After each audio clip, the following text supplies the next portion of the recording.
விழுப்புரத்தில் சுங்க கட்டண உயர்வை திரும்ப பெறக்கோரியும் 60 கிலோமீட்டருக்குள் உள்ள 4 சுங்கச்சாவடிகளை அகற்றக் கோரியும் தமிழக வெற்றிக் கழகத்தினர் கண்டன ஆர்ப்பாட்டத்தில் ஈடுபட்டனர். சுங்கச்சாவடி கட்டண உயர்வை கண்டித்து விழுப்புரத்தில் தமிழக வெற்றிக் கழகம் தெற்கு மாவட்ட செயலாளர் குஷிமோகன் தலைமையில் அக்கட்சியினர் கண்டன ஆர்ப்பாட்டத்தில் ஈடுபட்டனர். அப்போது 60 கிலோமீட்டர் தொலைவுக்குள் 4 சுங்கச்சாவடிகள் இருப்பதாகவும் அதனை அகற்றக் கோரியும் முழக்கமிட்டனர். மத்திய அரசையும் மாநில அரசையும் கண்டித்து பதாகைகளை ஏந்தியவாறு கோஷங்களை எழுப்பினர்.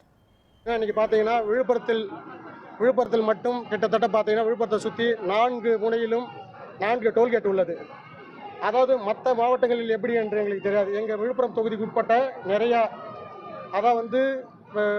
தாழ்த்தப்பட்ட மக்களும் வணிகர்களும் அவங்களுடைய வாகனங்கள் எடுத்து செல்லும் போது ஒவ்வொரு முறையும் சுங்கவரி கட்டணம் கட்டுறாங்க. அந்த சுங்கவரி கட்டணங்களை உயர்த்ததை கண்டித்து நாங்கள் இன்றைக்கி பார்த்தீங்கன்னா எங்கள் தமிழக வெற்றிக் கழகம் எங்கள் தலைவரின் அறிவுறுத்தலின்படி எங்கள் பொதுச்செயலாளர் அவர்களின் ஆலோசனைப்படியும் நாங்கள் இன்றைக்கி பார்த்தீங்கன்னா மாபெரும் ஆர்ப்பாட்டத்தை வச்சுருக்கோம். இன்றைக்கி எங்கள் தோழர்கள் இதில் கலந்துருக்கிறாங்க.